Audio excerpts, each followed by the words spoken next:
On a un petit peu d'avance hein, sur le temps d'habitude. D'habitude, c'est 11 heures. Du coup, si quelqu'un est sur Zoom et se dit prédication, c'est à 11 heures, je me branche à 11 heures, il y aura un peu de retard. En tout cas, bienvenue à chacun. Alors, euh, je vais.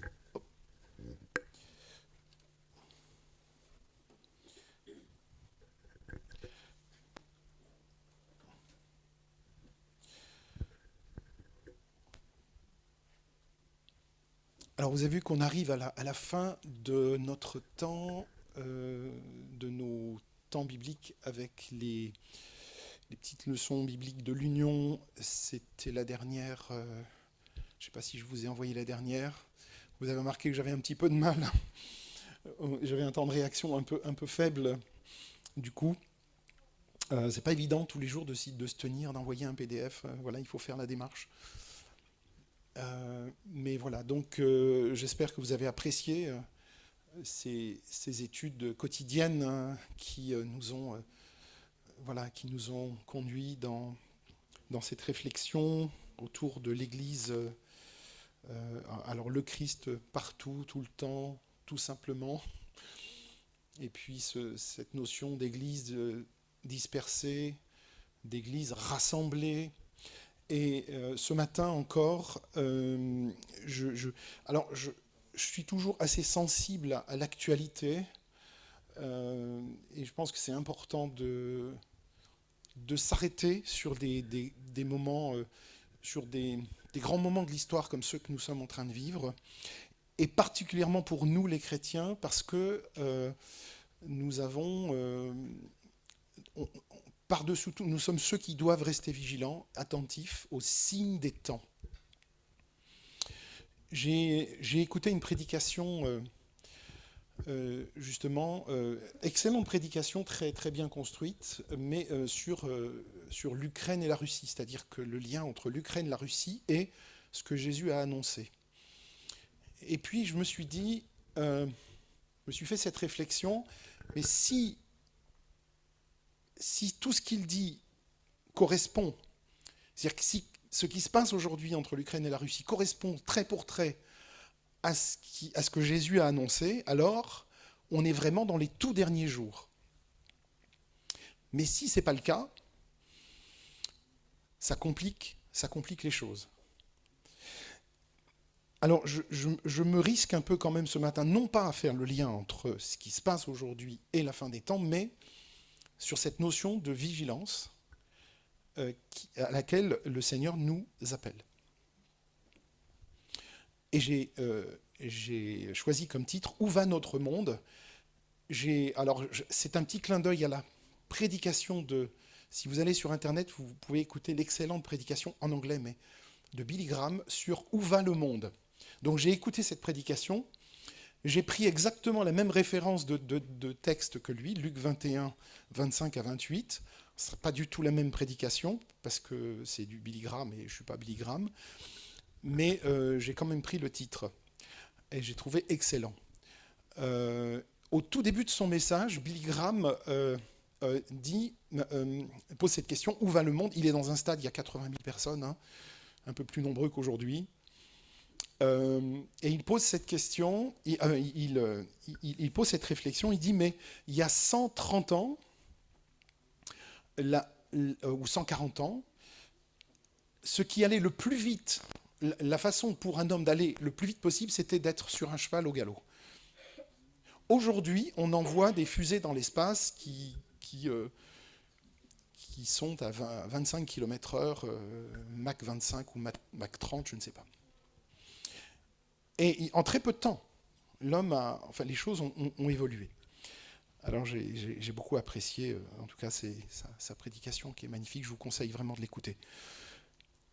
Je voudrais décliner mon message de ce matin en trois points. Euh, et on va lire le texte de Luc 21. La fin a déjà commencé. La fin arrive toujours. Et avoir toujours la fin en vue. Voilà, c'est ces trois éléments sur lesquels que je voudrais décliner ce matin en rapport avec le texte que Jésus ici nous... l'avertissement sur les événements que Jésus nous donne ici. Alors, Luc 21, si vous avez vos Bibles, vous verrez, d'ailleurs, le chapitre 21 est absolument incroyable. Tout le chapitre 21 de Luc, c'est vraiment... vous déroulez l'histoire et vous voyez à quel point ce texte est magnifique.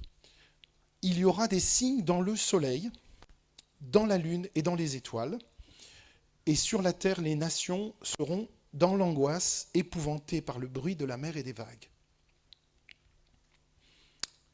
Verset 26, des hommes rendront l'âme de terreur dans l'attente de ce qui surviendra sur la terre, car les puissances célestes seront ébranlées.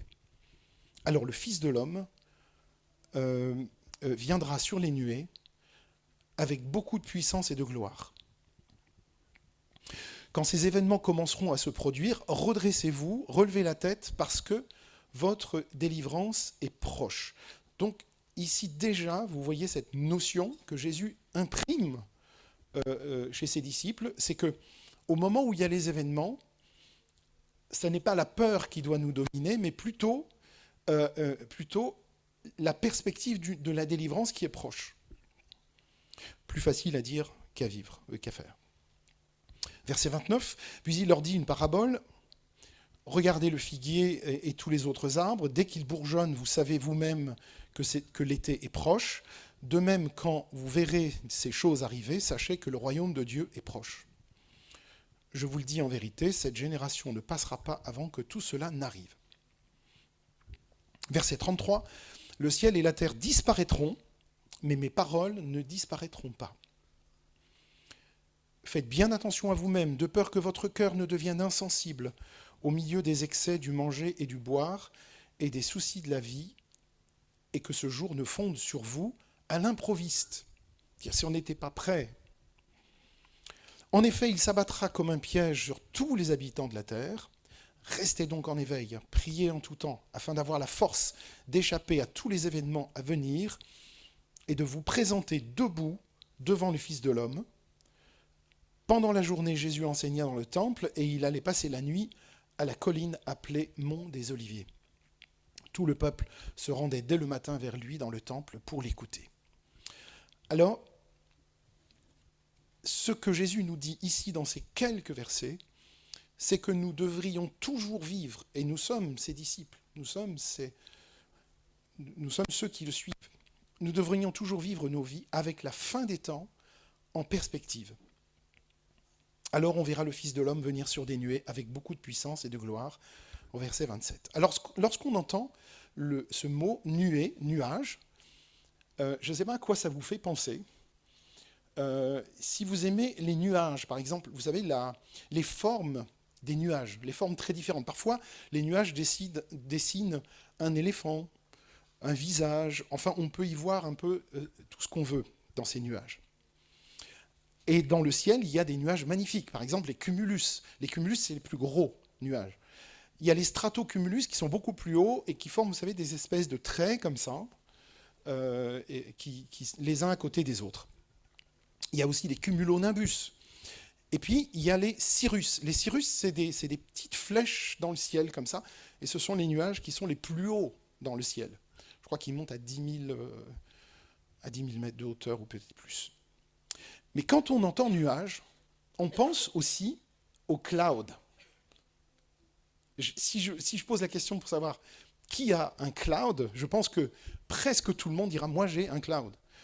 Alors il y a quelques années, on ne savait pas ce que c'était qu'un cloud. Nos données sont sur le nuage. Vous savez, ces gigantesques disques durs qui sont stockés quelque part, aux États-Unis beaucoup, et sur lesquels vous pouvez stocker toutes vos données, en fait, en gros, toute votre vie, en toute sécurité.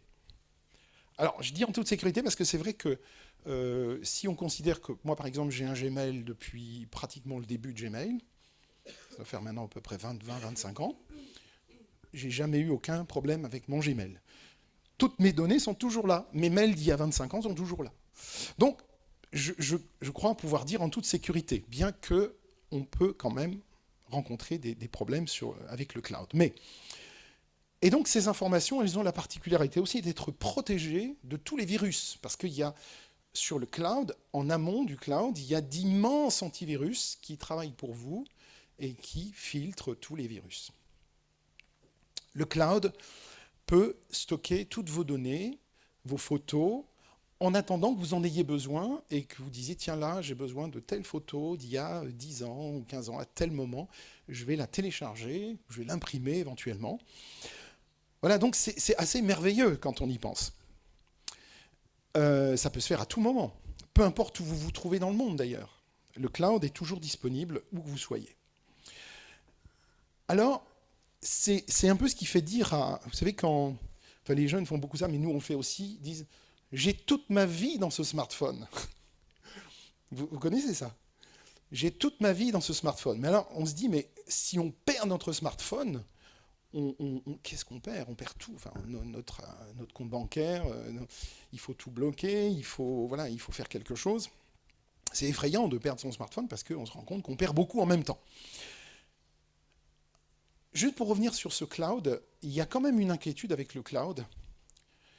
Et c'est que toutes les informations collectées dans ce cyberespace, eh bien, que deviennent toutes ces données au moment où nous ne serons plus de ce monde?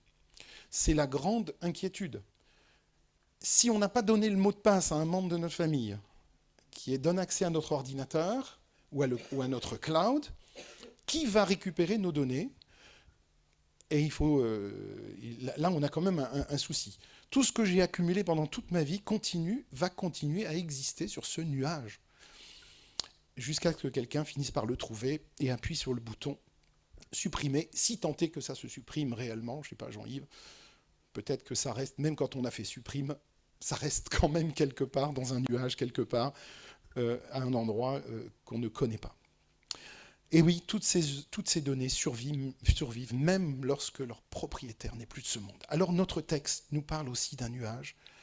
L'image que Jésus nous donne n'est pas celle d'un ordinateur qui s'effondre, mais celle d'un monde qui s'effondre.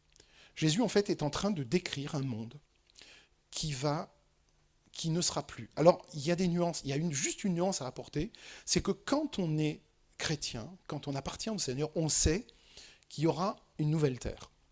Donc, ce ne sera pas la fin de toute chose, mais que cette terre-là, que nous connaissons, je pense par exemple au champ de blé en Ukraine, vous savez que c'est le moment des semis en ce moment, que beaucoup de pays ont peur pour leur dépendance alimentaire, pour leur survie, simplement parce que il y a eu beaucoup de destruction de champs et de semis. On pense 1/3 de destruction des semis de blé et d'autres cultures.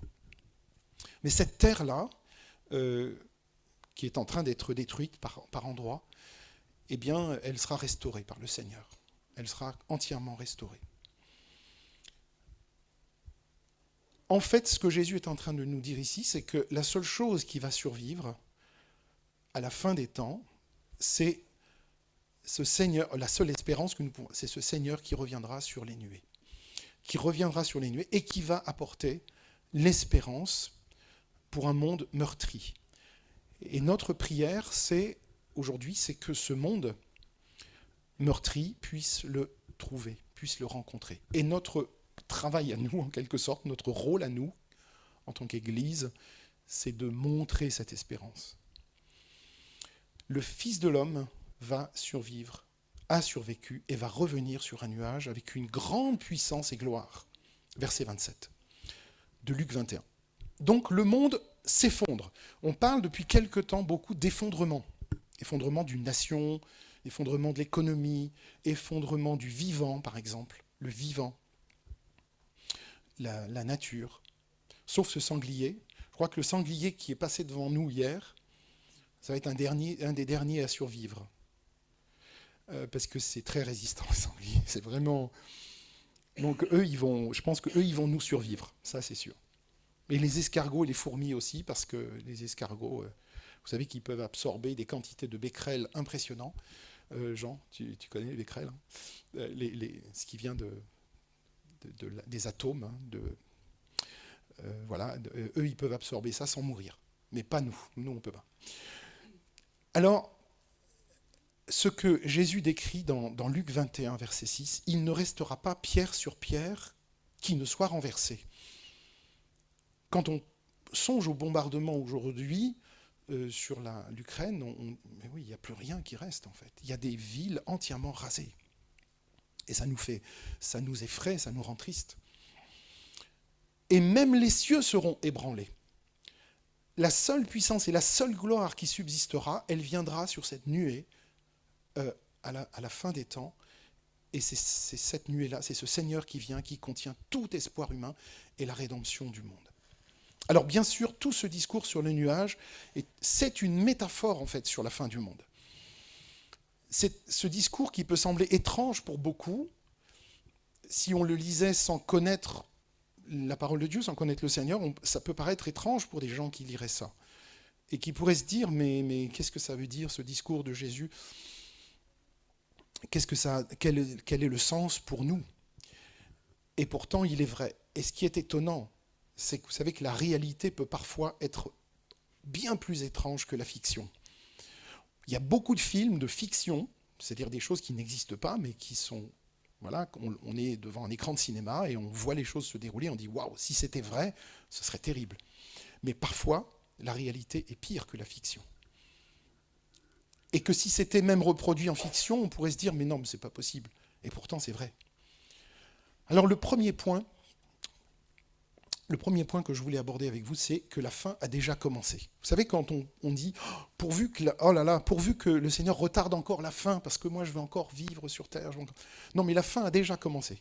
C'est-à-dire que le compte à rebours est déjà lancé. Donc, sur ce point, il n'y a pas de problème. On n'a pas besoin d'attendre que la fin arrive. Elle est déjà commencée. Et quand est-ce qu'elle a commencé ? Alors, on pourrait dire qu'il y a plusieurs moments où elle a commencé déjà avec la venue de Jésus sur terre, donc il y a 2000 ans. Donc on pourrait dire d'une certaine façon que le compte à rebours s'est enclenché il y a 2000 ans.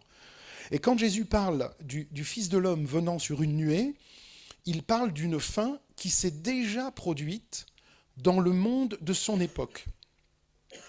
Puisqu'il en parle et il dit que ça va se produire. Mais ça a déjà commencé avec sa venue. Et je pense à tous les dictateurs qui pensent détenir un pouvoir en disant « j'ai le pouvoir de vous détruire avec une bombe atomique, etc. »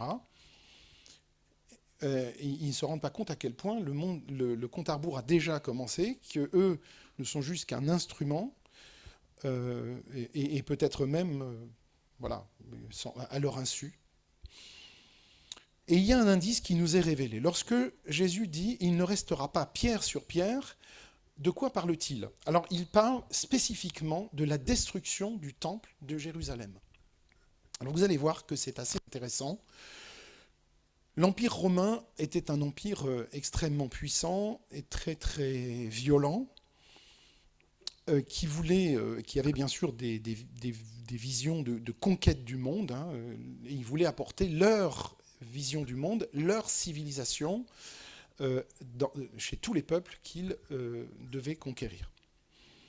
Et il y a un des empereurs qui s'appelait Titus, qui est le fils du nouvel empereur Flavien Vespasien, qui va marcher sur Jérusalem à la tête de 4 légions, épaulées par des frondeurs syriens, des archers arabes, et la cavalerie d'Hérode Agrippa II, qui est l'arrière-petit-fils d'Hérode le Grand. Oui, j'ai cherché, pour vous ce matin, j'ai cherché des références historiques.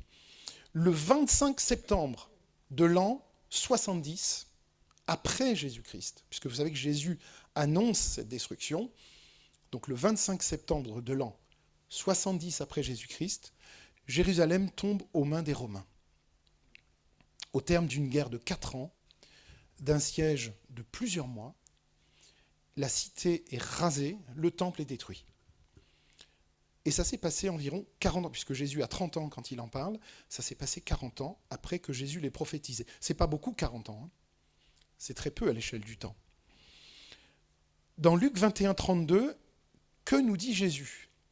Il dit à ceux qui sont devant lui, « Cette génération ne passera pas tant que cela ne sera pas accompli. » Et c'est exactement comme ça que ça s'est passé.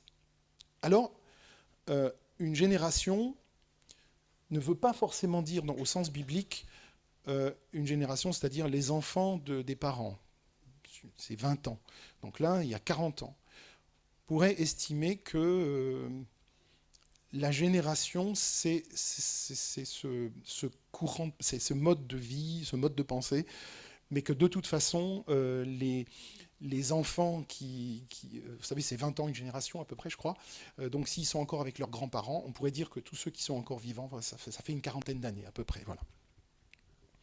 Donc il faudrait étudier ça un petit peu plus, mais c'est pas le sujet de ce matin.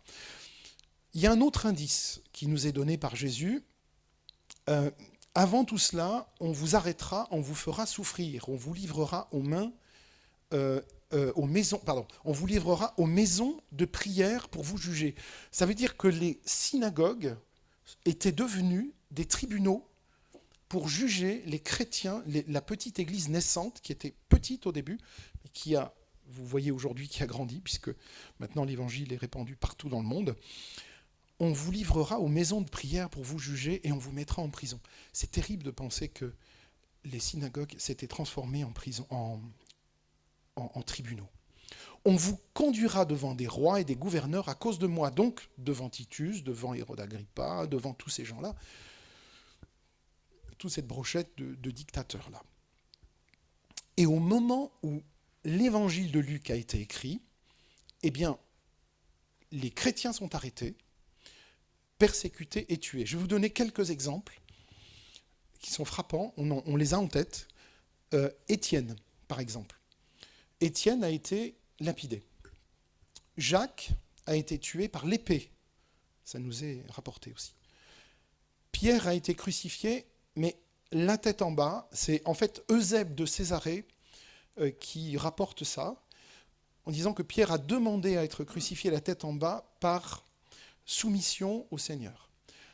Donc après, on n'a pas des preuves absolues, mais ça c'est rapporté dans des écrits. Et Paul a été décapité. Alors, la liste, elle continue, elle est très longue. Et toute l'histoire de l'Église primitive est remplie du sang des martyrs, de ces martyrs-là, qui sont devenus, en fait, la semence de l'Église. À chaque fois que quelqu'un comme Jacques, Étienne, Pierre ou Paul était tué, eh bien, des chrétiens prenaient la relève et relevaient le défi que le Seigneur avait lancé. Vous serez haïs de tous, mais pas un cheveu de votre tête ne périra. Donc j'ai trouvé ça intéressant, que pas un seul cheveu de votre tête ne périra. Mais par votre persévérance, vous gagnerez vos âmes. Beaucoup de ceux qui ont suivi Jésus sont morts. Mais vous savez, il y a une bonne nouvelle. C'est qu'en fait, l'Église n'est pas morte. L'Église n'a pas perdu son âme. L'Église n'a pas perdu... Alors peut-être, oui, on pourrait dire ici et là, l'Église peut-être a perdu un peu de sel, un peu de sa lumière. C'est à nous de faire en sorte que ça n'arrive pas. Et avec la persécution, l'Église est devenue plus forte et elle a grandi. Par endroits, elle a été écrasée quand même. Je me souviens d'un témoignage, ça s'est passé, c'était en Allemagne de l'Est, à l'époque du mur de Berlin, où l'Église a beaucoup souffert et elle a été beaucoup écrasée et elle a eu du mal à s'en remettre. L'Église, en fait, s'est bâtie autour de Jésus, crucifié, ressuscité. Alors il semblait, en tout cas impossible, avec tout ce qui était contre l'Église, il semblait absolument impossible que la mission de l'Église survive à tout cela. Et pourtant, elle a survécu. Vous savez qu'il y a beaucoup de chrétiens en Ukraine. Je vais vous envoyer un lien d'une chorale ukrainienne qui chante avec Michael W. Smith, une immense chorale. Il y a beaucoup de chrétiens en Ukraine. Et je pense que ces prières aussi de tous ces chrétiens en Ukraine, avec nos prières à nous, eh bien, je pense qu'on verra, en tout cas, le Seigneur agir dans ce pays. Un autre indice que nous avons sur les paroles mystérieuses de Jésus dans ce chapitre 21, c'est qu'il dit à ses auditeurs, « Quand vous verrez Jérusalem entourée d'armées, alors vous saurez, au verset 20. C'est-à-dire que Jérusalem était encerclée pour un siège qui devait durer longtemps, pour affamer la population et ensuite les détruire. Et ici, Jésus parle de l'invasion romaine de Jérusalem, dont j'ai parlé juste avant, en 70 après Jésus, qui a donné d'ailleurs Masada. Vous avez entendu parler de la forteresse de Masada, qui était sur une montagne et supposée imprenable d'ailleurs. Et ces Juifs de Palestine, les Zélotes aussi, qui se soulèvent contre l'Empire romain à Masada. Masada sert de refuge pour les partisans contre les légions romaines qui étaient très nombreuses. Et ça a duré plusieurs années, vous imaginez, ça a duré plusieurs années. Les Romains, qui sont environ 7000, se décident de reprendre Masada en l'an 72. Le siège va durer environ 7 mois. Et tout en haut, dans la forteresse de Masada, il y a plusieurs milliers de zélotes qui sont barricadés face à cette guerre qui est perdue d'avance. Ils ont décidé de se suicider. Mais alors c'est une histoire tragique, ce qui s'est passé à Masada. Ils ont préféré finalement une mort glorieuse à une vie d'infamie. Ils ne voulaient pas être sous le joug romain. Ce sont des choses qui sont arrivées. Et la mort tragique des derniers résistants juifs et la dispersion ensuite du peuple juif sur toute la terre. Vous voyez ça dans Luc 21 aussi.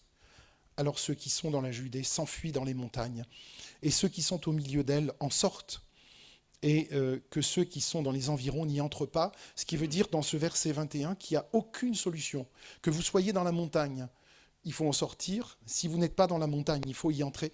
Il n'y a aucune solution, aucun moyen d'y échapper. Ils tomberont sous le tranchant du glaive, ils seront emmenés captifs dans toutes les nations, et Jérusalem sera foulée aux pieds par les gentils, jusqu'à ce que le temps des nations soit accompli. Voilà, le verset 24 est intéressant. Jusqu'à ce que le temps des nations soit accompli. Ce n'était pas seulement la terre qui tremblait, mais c'était aussi les cieux qui tremblaient. Au verset 26. Et ce que Jésus le décrivait à la manière d'un historien, dans les moindres détails. Le deuxième point que je voulais voir avec vous, il sera moins long que le premier, c'est que la fin arrive toujours. Vous savez, on a une expression en français qui dit « toutes bonnes choses ont une fin ». On n'aime pas entendre ça parce que, dit mais Seigneur, non, pourquoi les bonnes choses prendraient fin en fait ? C'est comme ce qu'on mange, en fait, tout ce qui est bon est mauvais pour la santé. Enfin, fait grossir. Pourquoi, Seigneur ? Pourquoi ? Et voilà, la fin arrive toujours. Alors, il y a deux attitudes que nous pourrions avoir face à ce texte. La première serait de dire que tout ça, c'était avant, et que maintenant, les choses ont changé. Nous, ce qu'on souhaite, ce qu'on veut, nous, c'est que les peuples, les nations vivent en paix. On veut juste que les rêves qu'on a bâtis ne se terminent pas bêtement comme ça, dans une fin totale et dans une destruction totale du monde. La deuxième attitude que l'on peut avoir face à tous ces événements, et les événements que nous vivons aujourd'hui aussi, soit nous restons attentifs à ce que... la deuxième solution, c'est de rester attentifs à ce que le Seigneur dit, et en fait, la Bible nous dit la vérité, et pas ce que nous souhaitons entendre. Et vous connaissez, vous voyez de qui je veux parler ? Il y a un personnage aujourd'hui qui ne veut entendre pas du tout la vérité, mais qui veut entendre uniquement ce qu'il veut entendre. Et le fait de ne pas vouloir entendre la vérité le mène à la catastrophe. Mais nous, c'est le contraire. C'est-à-dire que le Seigneur, la Bible nous dit la vérité et pas ce qu'on aimerait entendre, même si c'est dur à entendre. Et tout ce que Jésus décrit dans ce passage est exactement ce qui se produit quand l'homme oublie Dieu. En fait, si on pouvait résumer les choses, on le résumerait de cette façon, c'est-à-dire ce qui se produit aujourd'hui dans le monde, vient du fait que l'homme ne veut pas écouter Dieu.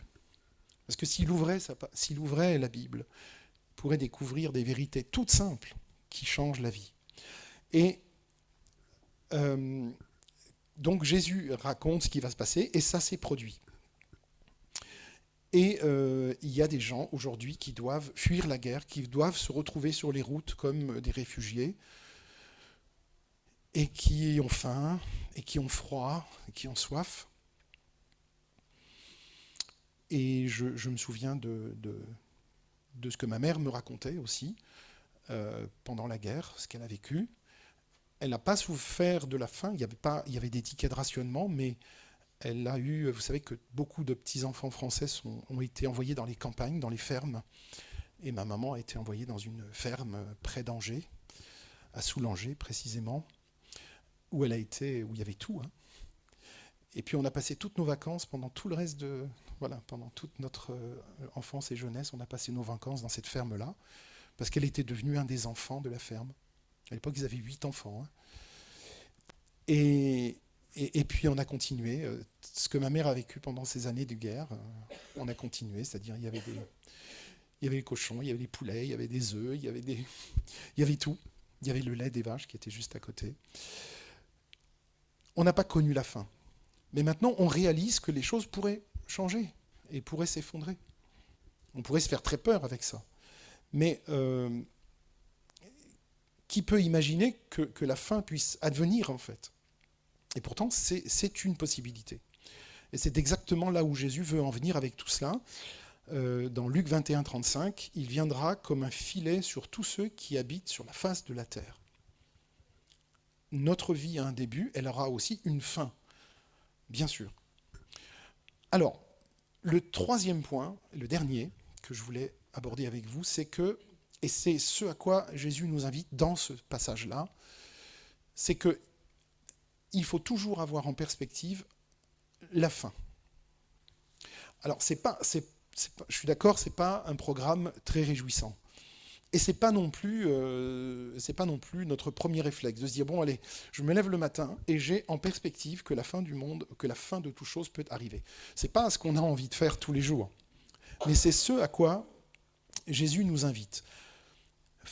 Et faire face à une réalité, c'est difficile à vivre, et surtout si on est bien installé dans la vie, si on a tout planifié pour les 50 prochaines années, c'est difficile de se dire qu'il faut envisager qu'il faut avoir en perspective la fin. Est-ce que Jésus dit cela à ses disciples pour les effrayer? Non, pas du tout. Il dit cela pour les aider à affronter la réalité du monde et la réalité de la vie. Alors pourquoi, et la question qu'on peut se poser, c'est, mais du coup, pourquoi Dieu n'a pas prévu que tout se passe très bien dans le monde? Vous voyez que, par exemple, tous les dictateurs redeviennent gentils. Qu'est-ce que vous pensez de ce programme? Pourquoi Dieu ne fait pas en sorte que tous ceux qui occasionnent des destructions autour d'eux redeviennent gentils, lisent l'Évangile et se convertissent au Seigneur? C'est parce qu'il ne faut pas oublier qu'il y en a un en face qui s'appelle Satan et qui ne veut pas ça. Donc il travaille pour que ça n'arrive pas. Et Jésus leur dit cela pour les préparer mentalement, il leur dit cela pour les préparer aussi physiquement et spirituellement. Il ne veut pas leur faire peur. En fait, Jésus ne veut pas nous faire peur, c'est tout l'inverse. Il veut nous préparer aux choses qui pourraient arriver pour que quand ça arrive, on ne soit pas complètement surpris en disant « Mais Seigneur, tu ne m'avais rien dit, tu ne m'avais pas dit que ça se passerait comme ça. » Vous savez, quand Jésus annonce la chute de Jérusalem, il l'annonce 40 ans avant que ça se produise. On pourrait se dire que tous ceux qui étaient présents et qui l'écoutaient disent « Ce Jésus, il a guéri telle personne, il a rendu la vue à tel aveugle, cet homme-là dit vrai. » On va l'écouter et on va se tenir prêt pour le jour où ça arrive. Bon, quand vous avez des légions romaines qui tombent sur vous, vous avez beau être prêt, il n'y a pas grand-chose qu'on peut faire. Mais quand même, préparer son âme, préparer sa vie pour ce que Jésus annonce. Et en fait, Jésus ne veut pas leur faire peur, tout simplement pourquoi? Parce que la peur, elle est déjà présente. La peur est déjà là. Nous n'avons pas peur parce que Jésus nous annonce des choses terribles. La peur est déjà installée dans le monde. Et donc, quand Jésus veut les avertir et les préparer pour qu'ils puissent à la fois sauver leur vie et leur âme, c'est exactement la même chose que si on avait un panneau sur la route qui annonce attention, il y a des sangliers qui traversent la route. Si on ne sait pas et qu'on va trop vite, on peut prendre un sanglier de pleine face. Mais si on est averti, on ralentit, on fait attention, on prend nos gardes, on regarde sur les côtés pour voir s'il n'y a pas... voilà, vous voyez l'astuce. C'est marrant parce que je prends cette illustration est parfaite pour moi ce matin parce qu'on l'a vécu juste hier. La peur est déjà présente, la peur est déjà là. Alors écoutez ce que Jésus leur prépare quand il dit « Lorsque vous voyez Jérusalem encerclée, vous devez fuir vers les montagnes et quitter la ville. » Alors moi je le comprends comme une métaphore, parce que si on se dit qu'il n'y a plus aucun moyen d'échapper à l'envahisseur, je le comprends en tout cas comme une métaphore. Quand la fin arrive, c'est le moment de fuir nos certitudes. Les certitudes dans lesquelles on s'était bien installé pendant tellement d'années, tous les projets qu'on avait formés. C'est le moment simplement de s'abandonner au Seigneur et de laisser Dieu agir parce que la rédemption est proche. Et Jésus rappelle à ses auditeurs que cette rédemption n'est jamais automatique. Il ne faut pas penser que Jésus dit, voilà, il y a une assurance vie, mais vous n'êtes pas obligé de souscrire. Il y a une assurance vie, elle est là, elle est posée sur la... Il y a juste à signer en bas pour dire oui, je veux que le Seigneur soit le Seigneur de ma vie, je veux entrer dans son projet, je veux le suivre, je veux que ce soit lui le garant de ma vie. Mais je ne signe pas en bas. Mais l'assurance vie est là, je sais qu'elle est là, donc c'est bon, la rédemption est acquise. Non, pas du tout. Il faut signer en bas pour que l'assurance soit valable. Et puis au demeurant, il faut payer aussi, sauf que là, la rédemption du Seigneur, elle est gratuite. Il n'y a pas besoin de payer. Donc le Seigneur nous dit, j'ai une assurance vie pour vous, mais elle est gratuite. Il y a juste à signer, c'est gratuit. Donc Jésus veut rappeler ça, et c'est tellement important, parce que ça servirait à quoi d'annoncer des signes terribles si après, c'est pour finir bêtement, sans aucune espérance, sans la rédemption du Seigneur, qui est mort pour nous, crucifié à la croix, ressuscité. Cette rédemption n'est pas automatique, les amis. Alors on doit, bien sûr, nous préparer à ce qui pourrait arriver. Et on doit aussi apprendre à lire les signes. Ça, c'est un peu plus compliqué, je vous l'accorde. Mais en tout cas, être sur nos gardes et préserver nos cœurs. Dans ce passage, vous voyez, vous lisez d'ailleurs, il dit, mais de ne pas vous laisser, faites attention de ne pas vous laisser endormir par le manger, le boire et tous les plaisirs de la vie. On profite de la vie, on aime bien manger, on aime cette vie, on aime la vie. Mais que cette vie-là, aussi belle soit-elle, ne nous endorme pas. C'est ça que le Seigneur veut nous dire. Alors nous ne pouvons pas laisser la peur ou les soucis de cette vie nous écraser aussi. Ça, ce serait vraiment un autre piège que de se dire des choses terribles vont arriver, mais je suis paralysé par la peur. Je ne peux plus rien faire. Non, il y a tellement de choses à faire. Je vous avais parlé du secours protestant. Ils sont allés en Ukraine. Tous les jours, j'ai des témoignages de personnes qui vont là-bas et même parfois affronter un peu le danger, mais qui vont là-bas pour aider les populations sur place. Il y a des actions, il y a plein de choses qu'on peut faire, même s'il y a la peur qui est là. La peur ne doit pas nous paralyser. Et aussi cette peur qui pourrait nous faire nous accrocher à des choses qui vont de toute façon s'effondrer. Tout ce que j'ai bâti ne va pas rester. Ce sera un peu les œuvres de paille dont Paul nous parle. Ce qui va rester, c'est ce contrat que j'ai passé avec le Seigneur en disant « Je veux que tu sois le Seigneur de ma vie ». C'est ça qui va rester à la fin. Donc préparer nos cœurs à être avec Jésus parce que le monde de notre vie, le monde qu'on s'est bâti, prendra fin. Je sais que c'est triste, mais ce monde-là prendra fin. Alors, nous savons, rien n'est éternel, sauf le royaume éternel qui s'est approché de nous il y a 2000 ans en Jésus. Quand Jésus dit le royaume des cieux est là, est au milieu de vous, ça veut dire que la fin a déjà commencé. C'est-à-dire que le plan de Dieu qui devait se mettre en route, Dieu a été patient, hein. Dieu a été patient avec le monde. Mais ce plan-là s'est enclenché. Et on ne peut pas revenir en arrière. Mais ce n'est pas grave, ce n'est pas triste. C'est votre délivrance est proche, hein, quand vous verrez ces choses. Votre délivrance est proche. Je voudrais terminer avec les versets 36 et 37, parce que je les trouve assez incroyables. Donc le Seigneur nous dit, restez en éveil. Je dis, mais Seigneur, si je suis fatigué, comment je fais pour rester en éveil? Est-ce que je dois garder les yeux ouverts? Je mets des allumettes ici? Comment je fais? Je suis fatigué, Seigneur. Non, non, il nous dit, restez en éveil, priez en tout temps.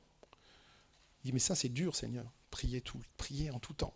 Mais je peux prier même quand il y a un sanglier qui passe devant ma voiture pour dire, Seigneur, cet animal est incroyable. Cet animal est incroyable. Il est résistant, il est puissant, il a peur de rien. Je peux prier en tout temps.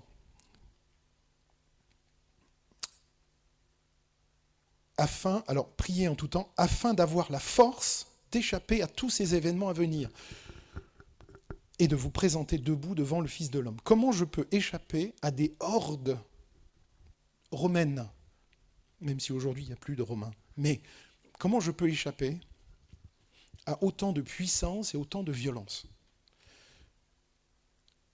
C'est toujours cette idée que c'est une image que le Seigneur nous donne pour nous dire de rester dans la foi, d'échapper à tout ce que d'échapper à tout ce que finalement le monde voit comme une terreur absolue et une angoisse indicible, que tout ce que le monde voit comme une terreur absolue, parce que pour eux, il n'y a pas de Dieu. C'est ça qui fait la différence. Mais si pour nous, il y a un Seigneur, on sait que ça s'est enclenché, l'histoire est en marche, l'histoire que le Seigneur a voulu, son plan est en marche, et les choses vont dans le sens de son plan. C'est tout, ça continue, ça se déroule tout simplement. Le verset 37 est beau. On va finir sur le verset 37. Pendant la journée, c'est toujours dans le même chapitre, hein, sur ces avertissements de la fin des temps. Pendant la journée, Jésus enseignait dans le temple et il allait passer la nuit, vous savez où? Dans la journée, il enseignait dans le temple. Et la nuit, où est-ce qu'il allait passer sa nuit? Sur, oui, quelle montagne? Le mont des Oliviers. Bonne réponse. Les amis, il faut que nous trouvions notre mont des Oliviers à nous. Où est-ce qu'il est? Je vous avais dit déjà que j'aime marcher sur cette colline-là. 80 mètres de dénivelé, c'est pas beaucoup, mais on voit le Sacré-Cœur quand on est là-haut.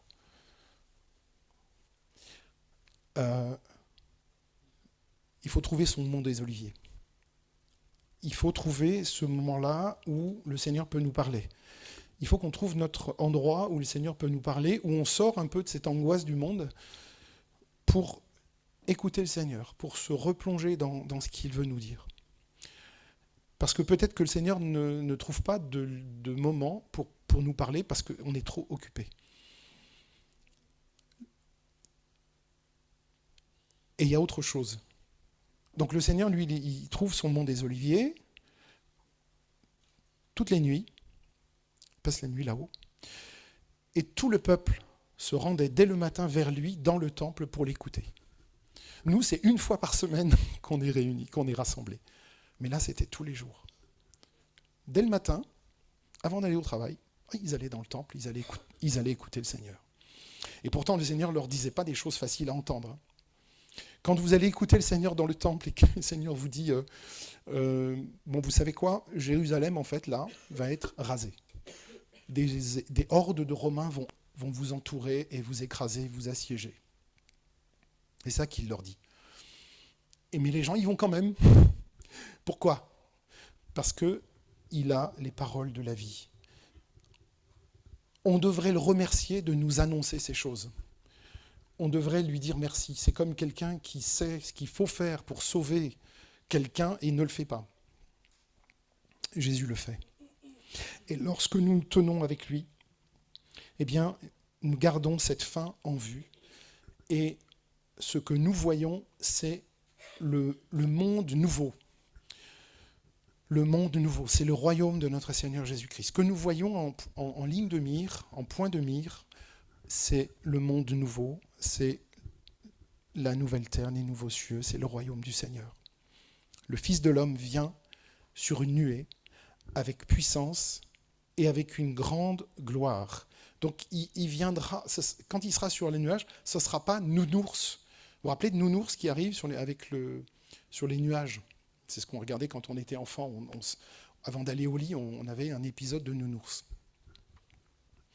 Et puis il y avait le marchand de sable qui passait, qui jetait des petites paillettes et puis on s'endormait avec. Non, des fois on n'avait pas envie de dormir, mais... Vous connaissez nounours? Et quand il était sur son nuage, il veut... Non, c'est pas comme ça que le Seigneur nous dit qu'il reviendra. Il sera sur son nuage, mais avec puissance et grande gloire. Je vois que ça fait rire certains nounours. Avec une grande gloire. Et il termine en disant, relevez la tête, la rédemption est proche. Amen. Je vous invite à prier ensemble.